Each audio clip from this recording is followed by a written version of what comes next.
ভালোবাসা প্রকাশের কতই না উপায় আছে, কিন্তু প্রেমিকের গাড়ির গায়ে একে একে ৩,৪০০টি চুমুর দাগ বসিয়ে ভালোবাসা প্রকাশ করবেন এমনটা হয়তো ভাবেননি অনেকেই। তবে এই অভিনব রোমান্টিক কাণ্ড শেষ পর্যন্ত প্রেমিকের জন্য হয়ে উঠল বিপত্তির কারণ। ঘটনাটি ভারতের মধ্যপ্রদেশের গোয়ালিয়রের সিটি সেন্টার এলাকার। সামাজিক মাধ্যমে ভাইরাল হওয়া ভিডিওতে দেখা গেছে সাদা রঙের একটি গাড়ির পুরো শরীর জুড়ে লাল লিপস্টিকের অসংখ্য চুমুর ছাপ। জানা যায় গাড়িটি আদিত্য সিকারওয়ার নামের এক তরুণের। প্রেমিককে চমকে দিতে তার প্রেমিকা নাকি প্রায় ৩.৫ ঘন্টা ধরে গাড়িটি সাজিয়েছিলেন। বিদেশে এমন একটি ট্রেন্ড দেখে অনুপ্রাণিত হয়েই তিনি প্রেমিকের গাড়ির গায়ে হাজারো চুমুর দাগ বসানোর সিদ্ধান্ত নেন।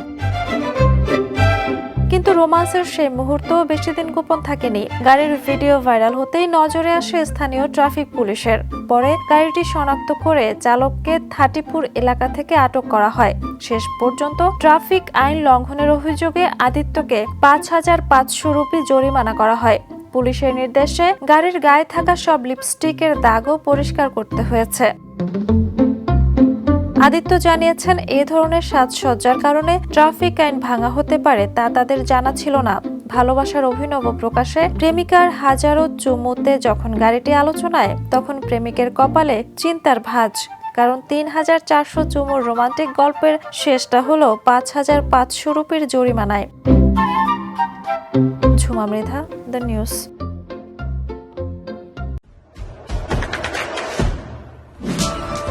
দেশে দেশে সবার সাথে দ্য নিউজ।